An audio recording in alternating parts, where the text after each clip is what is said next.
Dakota Johnson did much of the stunt driving in the movie herself. She expressed that she wanted to perform the stunt where the taxi drives into a diner, but the stunt team wouldn't let her. So Madam Web has come under a lot of criticism on Rotten Tomatoes and IMDb, scoring the lowest scores of a Sony Marvel movie ever.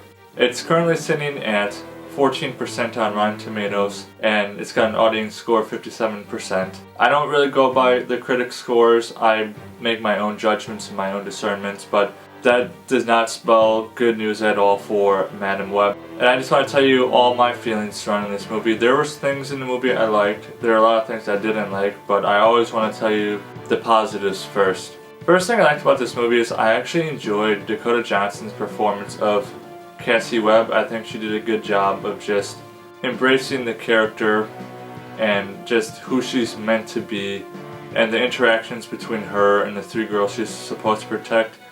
I'd say my favorite interaction in the movie is definitely between her and Ben Parker, which is really cool to have him in this movie. It was just really cool to see kind of the friendship and the encouragement that Ben had for her as she's just going through some crazy stuff. She's trying to figure out who she is and why her mom died for a spider. Just giving it her all, and the dialogue wasn't the greatest for her at times, but she still did a good job.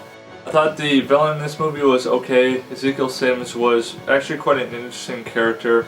He was pretty much like a Spider-Man knockoff. I did like the fact that his driving motivation in the movie was to stop the future because he could see into the future, and he saw the three girls in this movie eventually have powers of their own, and they kill him, and he needs to find a way to stop that. And so it's basically two people in the movie who have the power to see into the future are trying to prevent certain things from happening, and their realities and the endless possibilities of what could happen are starting to become entangled.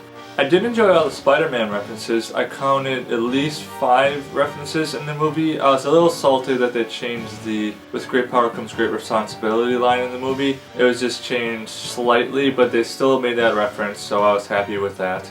Ben Parker was another one. The birth of Peter Parker, the Daily Bugle newspaper showed up in the movie. It was just cool. I mean, it's a standalone movie. I'm not sure what universe this is set in. It was just cool to be, immersed back into that Spider-Man universe again. So now here are the things I didn't like about this movie. For most of the movie, it was very slow paced. It was very boring. Not much was happening. Kind of pointless twists and turns and, trying to make things happen, and nothing was really happening.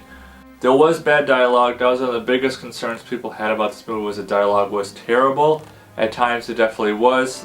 Especially the deliverance on the dialogue was robotic and monotone, and just there's no energy behind it. So this is Sony's biggest problem. This is the 3rd or 4th Sony movie that is done absolutely terrible. Nobody likes it, nobody even wanted it. Sony's just trying to stand alone, trying to create something strong, a strong standalone character that they can bring into the overall universe later on. But if they can't figure out a great formula to making a great standalone movie, no one's really going to be super excited when they join the universe as a whole.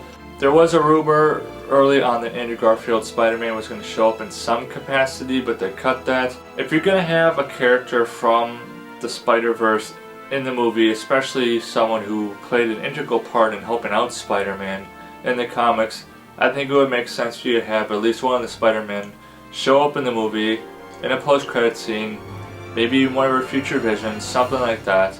But they chose not to, and that's why this movie was pretty bad when it came to just tackling the Spider-Man aspects of this movie. The thing that really upset me is no post-credit scene. I had to check before the movie was over if there's even a mid-credit scene. There's not any post-credit scene at all. And this is the first Sony/Marvel movie I've ever seen that has not had a post-credit scene. So I'm very interested to know why they chose not to include a post-credit scene at all in this movie, because it would have made it at least a little more interesting. Kind of saved the movie at the end to give us a little more excitement to the future of Madam Web, because like I said, I don't know if she's ever going to show up again. I don't know how they're going to tie her into things. And I'm not holding my breath for the most part when it comes to Sony stuff, because it seems that they're on the path they're on, and they're not going to stop until Sony itself is just gonna go bankrupt because they can't make any money off of their stuff. I would recommend check out this movie. either on a $5 Tuesday or a matinee showing. It's definitely not worth spending a whole bunch of money for this movie and then make your own deductions on whether or not you liked it or not. So for Man of Web, I'm going to give it a 6 out of 10 Mudflaps. And remember, leave me a thumbs up and drop in the comments below, who's your favorite comic character from the Spider-Man universe? See you next time.